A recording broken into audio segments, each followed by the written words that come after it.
মাছ ধরার উৎসবে মেতেছে দুই গ্রামের ৫০০ মানুষ।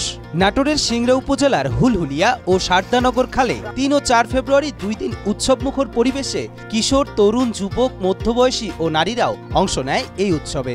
সকাল ৯টা থেকে খাড়িতে অনেক মাছ, কেউ আঁকড়ে দিয়ে, কেউ হাতায়, কেউ জাল নিয়ে আসছে, কেউ আঁকড়ে। প্রতি বছর শীতের শেষ দিকে খাল, বিল, নদ নদীর পানি কোমর পর্যন্ত পৌঁছালে পোলো উৎসব শুরু হয়।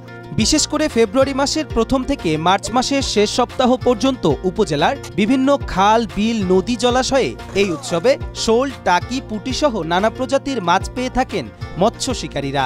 সকাল থেকে আমরা মাছ মারলাম, শিং মাছ, তারপর টাকি মাছ, পুঁটি মাছ, টেঙ্গা মাছ। বড় খালটা চৌগ্রাম ইউনিয়নের ১ নং ওয়ার্ড হুলহুলে শারদানগর এই খালটা। ট্যাংরা মাছ, স্যাম, তারপর ট্যাংরা, পুঁটি, এসব। ট্যাংরা, বয়েল মাছ, শোল মাছ মেলা লোকজন ধরেছে। মৎস্য শিকারীদের মতে শীত উপেক্ষা করে পলো, আঁকড়া, জাল দিয়ে মাছ ধরতে একটা অন্যরকম অনুভূতি কাজ করে। শখের বশেই বড়দের সঙ্গে মাছ ধরার উৎসবে যোগ দেন ছোটরাও। ট্যাঙ্গর, পুঁটি, গুছি। প্রতি বছরই শুকনো মৌসুমে দল বেঁধে মাছ ধরার নেশায় নামেন তারা। বাপদাদার আমল থেকে এ উৎসব রীতিতে পরিণত হয়েছে। হাজার বছর ধরে চলুক এই উৎসব। সেই সাথে বাঙালির ঐতিহ্য ধরে রেখে মৎস্য শিকার উৎসবে সরকারি পৃষ্ঠপোষকতাও প্রয়োজন বলে মনে করেন সচেতন মহল।